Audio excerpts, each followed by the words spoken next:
Friends, welcome back to Sunita ಜಗತ್ತು. Friends, ಇವತ್ತಿನ ವಿಡಿಯೋದಲ್ಲಿ ರವೆ ರೊಟ್ಟಿ ಮಾಡೋದು ಹೇಗೆ ಅಂತ ನೋಡೋಣ. ಎಷ್ಟು ಗರ್ಗರಿಯಾಗಿದೆ ಅಂತಂದರೆ ತಿಂತಾ ಇದ್ರೆ ಮತ್ತೆ ಮತ್ತೆ ತಿನ್ನಬೇಕು ಅನಿಸೋಂಥ ಒಂದು ರೆಸಿಪಿ ಅಂತಲೇ ಹೇಳ್ಬೋದು. ದಿನಾ ನಾವು ಪಲ್ಯ ಸಾರು ಅನ್ನೋದಕ್ಕಿಂತ ಬೇಜಾರಾಗಿದ್ದಾಗ ಈ ರೀತಿ ಈಸಿಯಾಗಿ ಒಂದು ರವೆ ರೊಟ್ಟಿ, ಒಂದು ಸ್ವಲ್ಪ ಕಾಯಿ ಚಟ್ನಿ ಅಥವಾ ಹೀರೆಕಾಯಿ ಚಟ್ನಿ ಏನಾದರೂ ಇದ್ಬಿಟ್ರೆ ಮಸ್ತ್ ಮಜಾ ಅಂತಲೇ ಹೇಳ್ಬೋದು. ಬನ್ನಿ ಆಗಿದ್ದರೆ ಮಾಡೋದು ಹೇಗೆ ಅಂತ ನೋಡೋಣ. ಅದಕ್ಕೆ ನೋಡಿ, ನಾನಿಲ್ಲಿ 1 ಕಪ್ಪಷ್ಟು ಚಿರೋಟಿ ರವೆನ ಹಾಕ್ಕೊತಾ ಇದ್ದೀನಿ.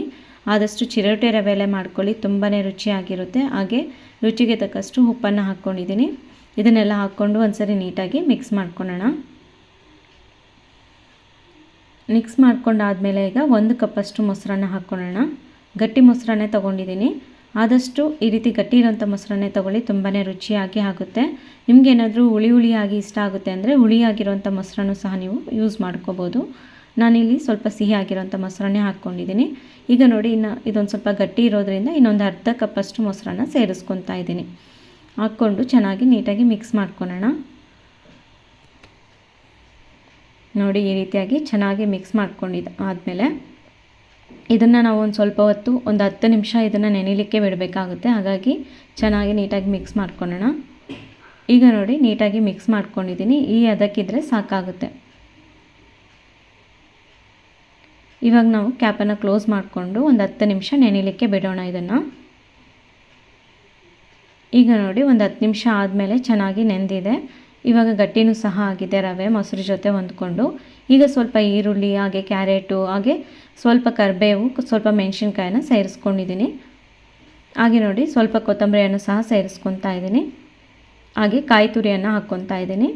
ನಿಮಗೆ ಕಾಯಿ ತುರಿ ಬೇಡ ಅನ್ನೋದಾದರೆ ಕಟ್ ಮಾಡಿಕೊಂಡು ಸಹ ಸೇರಿಸ್ಕೋಬೋದು. ಹಾಗೆ ಸ್ವಲ್ಪ ಜೀರಿಗೆ, ಎಳ್ಳನ್ನು ಹಾಕ್ಕೊತಾ ಇದ್ದೀನಿ. ಎಳ್ಳು ಹಾಕ್ಕೊಳೋದ್ರಿಂದ ಒಂದೊಳ್ಳೆ ಟೇಸ್ಟ್ ಕೊಡುತ್ತೆ. ಇದನ್ನೆಲ್ಲ ಹಾಕ್ಕೊಂಡು ಚೆನ್ನಾಗಿ ನೀಟಾಗಿ ಮಿಕ್ಸ್ ಮಾಡ್ಕೊಳ್ಳೋಣ. ಬೇಕು ಅಂದರೆ ನೀವು ಇದರಲ್ಲಿ ಸೊಪ್ಪುಗಳನ್ನ ಹಾಕ್ಕೋಬೋದು. ಮೆಂತ್ಯ ಸೊಪ್ಪು, ಸಬ್ಸಿಗೆ ಸೊಪ್ಪು, ನಿಮ್ಗೆ ಇಷ್ಟ ಬಂದಿರೋದನ್ನೆಲ್ಲ ಸೇರಿಸ್ಕೋಬೋದು ಇದರಲ್ಲಿ.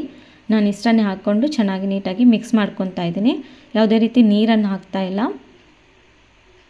ಫಸ್ಟ್ ಇದರಲ್ಲೇ ನೀಟಾಗಿ ಮಿಕ್ಸ್ ಮಾಡ್ಕೊಳ್ಳೋಣ.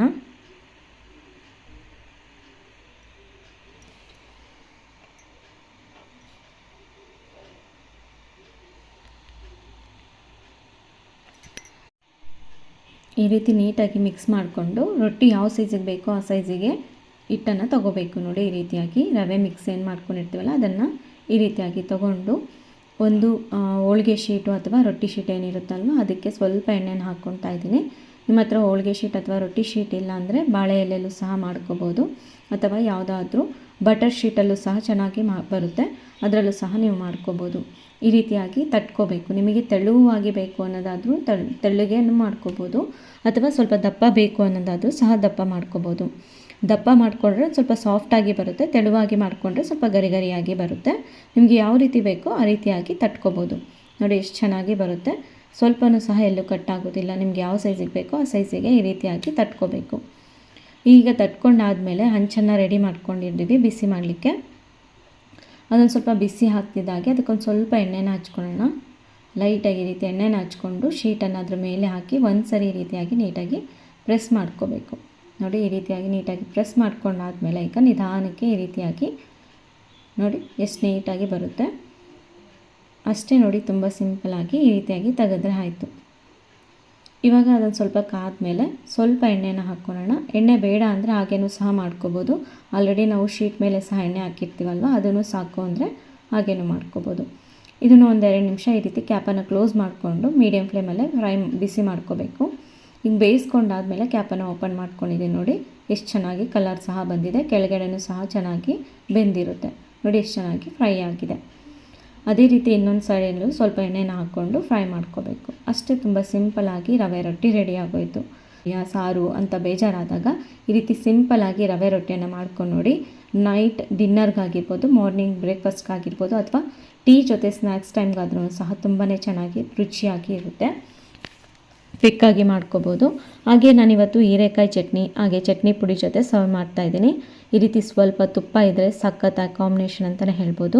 ಈ ರೀತಿ ಹೀರೆಕಾಯಿ ಚಟ್ನಿ ಮಾಡೋದನ್ನು ಆಲ್ರೆಡಿ ನಾನು ನನ್ನ ಚಾನಲಲ್ಲಿ ಪೋಸ್ಟ್ ಮಾಡಿದ್ದೀನಿ, ಒಂದು ಸರಿ ಚೆಕ್ ಮಾಡ್ಕೊಳ್ಳಿ. ತುಂಬಾ ರುಚಿಯಾಗಿರುತ್ತೆ. ಎಲ್ಲ ರೊಟ್ಟಿಗೂ ಸಹ ಬೆಸ್ಟ್ ಕಾಂಬಿನೇಷನ್ ಅಂತಲೇ ಹೇಳ್ಬೋದು.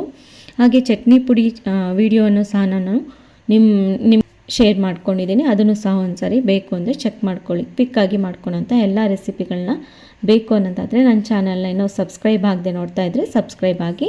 ಮತ್ತೊಂದು ಒಳ್ಳೆ ವಿಡಿಯೋ ಜೊತೆಗೆ ಭೇಟಿ ಆಗೋಣ. ಧನ್ಯವಾದಗಳು.